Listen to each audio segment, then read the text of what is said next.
hawayn hoggaanka dalko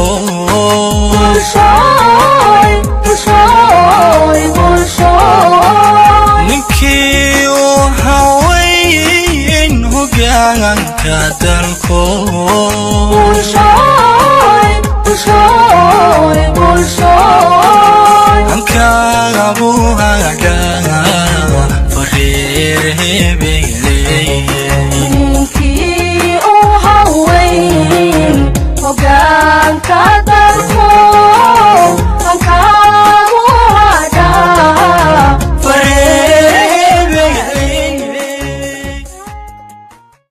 بسم الله الرحمن الرحيم.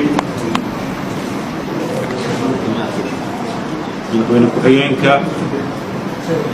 guddoonka baarlamaanka golaha maxkamadda sare diiwaanada wasiirada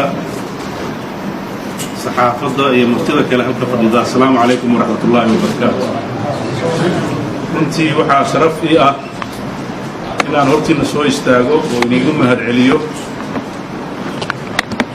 anoo magaciina ku hadlaya inaan u mahadceliyo shaqadaas baaxadda weyn ee laga soo bilaabo 3 December iyo intii ka horreysaba dalka ku jiray dadkii suuro geliyey oo ay saldhig u ahaayeen ciidamada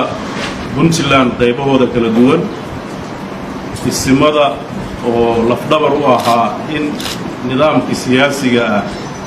ee kala wareegayay ay si wanaagsan u korjoogteeyaan marxalado khilaafaad soo dhexgalayana ay si wanaagsan gacan uga geysteen. waxaan sidoo kale mahad u celinayaa dhammaan shacabka reer Puntland anoon kala saarsaareen qaybihiisa kala duwan sida dhow ay ula socdeen isbeddelka siyaasadeed dalka ka dhacayay iyo dowrka shariifka ah ay ku lahaayeen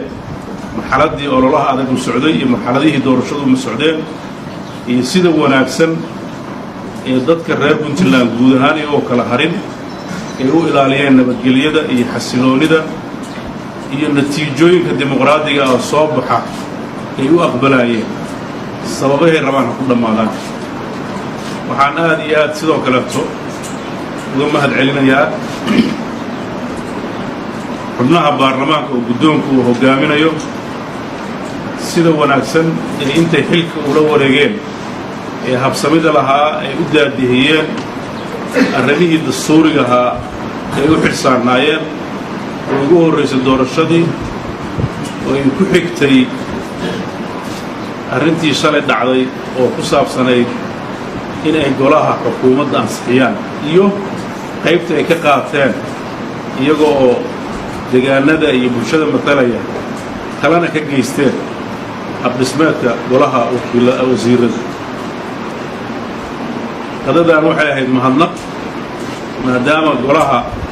wakiiladu ay fasax galayaan golaha xukuumadduna uu golo cusub yahay inay isi sii bartaan sheekaystaan waxay markhaanti ka tahay oo iyaguna ay ka tarjumayaan sida shacabka reer Puntland ay u yihiin dad midaysan oo u ilaalinaya horumarkooda iyo midnimadooda. golayaasha halka fadhiya oo golayaal cusub ah hadduu xil hore xataa ama baarlamaan hore ahaa ama wasiir hore ahaa oo hadda golayaasha soo galay waa cusub yahay laakiin golaha maxkamadda sare guddoomiyaha iyo xubnaha maxkamadda sare ayaa waxay yihiin kuwo xilkoodii loo igmaday weli uu u socdo oo saldhig u ahaa golayaasha dawladdu inay mar wada dhacaan waa laga fiican yahay inay kala mudaysan yihiin oo kala dambeeyaan waxay keenaysaa inay shaqooyinku aysan gelin hadda. marka maxkamadda sare oo runtii door weyn ku lahayd sharciyeynta golayaashan iyagana waa u mahadcelinayaa. muhiimad weyn oo aan rabo inaan halka ku xuso umaan istaagin inaan u mahadnoqo dhammaan golaha baarlamaanka sidoo kalena aan soo dhaweyno golaha wasiirada oo annagu ruuxadeena aan cabaar yar ka horreynay marka waxaan rajaynayaa inaad idinkuna soo dhawaataan shaqada qaybtiina ka qaadataan dalkan runtii wuxuu ku jiraa marxalad loo baahan yahay in dhammaan qaybaha kala duwan ee bulshada ee saamaynta leh ay midna ka midaysnaadaan midna ay xeer ka dhigtaan midday ka midaysnaanayaan waxa weeye dalka dhismihiisa midnimadiisa difaaciisa aragtidiisa siyaasadeed ee mid walba ee guud midna ay xeer ka dhigtaanoo haddee lama xiraayo arrimaha siyaasadda iyo tartankeeda iyo aragti kala duwanaantuna inay yeelato inay xeer yeelato xeer dimuqraadi inay yeelato masaaxo lagu kala aragti duwanaado iyo xeer lagu maamulo inay yeelato iyadana waan rajaynaynaa maxaa yeelay kala aragti duwanaanta waxay keentaa quruxe xumaan ma keento marka aragtida siyaasadeed iyo afkaarta siyaasadeed iyo arrimahaasi waa arrimo noo furan laakiin aan marna inay dhaafaan la rabin saqafka xadka ay leeyihiin oo ah xadka lagama taabtaanta ah ee midnimada ilaalinaya iyo aragtida guud ee dadkan istiqraarkooda iyo amnigooda ilaalinaya marka waxaan rajaynayaa siyaasiyiinta oo dhan in ay wada ilaaliyaan iyo dad kaloo waxgaradka ah waxaan rajaynayaa ilaahay dhankiis in aan marxaladda soo socoto gaari doono aragtida in lagu soo bandhigo sifo sharci ah oo ah axsaab aragtidooda dhiibanaya oo platform saxa leh inay noqoto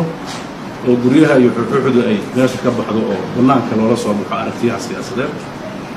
sharciguna uu markaa hagi doono oo hogaamin doono oo qof walba waxay la tahay uusan isaga hadal oo uusan qofna qaanuunka ka weynaan doono haddii ilaahay waan ka codsanaynaa maxkamaduhu inay isu qaabeeyaan inay doorka fasliga ama kala saaridda ugu sarraysa wax walboo dhaca ay qaataan wax la yidhaahdo maqnaansho ama vacuum ma jiro marar badanaa waxaa maqlaa dalka wax lagama qaban karo maxkamadda suuriya maqan la yidhahdo laakiin sideedaba wax maqnaadaa ma jiraan wixii aan dhisnayn waxbaa buuxiyey maxkamadda sare ayaa u qaabilsan arrimahaas haddii khilaaf dastuuriyiba marna vacuum ma jiro marka inaan saa loo fahmin wey marka waxaan rajaynayaa inaan nidna uu sharcigu ka weynaan oo sharciga la ilaaliyo annana waxaan ballan qaadaynaa intii karaankeenna iyo tabarteenna inaan dad sharciga ilaaliya midnimada ka shaqeeya wadajirka ilaaliya aragtida siyaasadeedna maareeya hadday soo baxdo waan ku tala jirna haddii ilaahayno aad baad u mahadsantihiin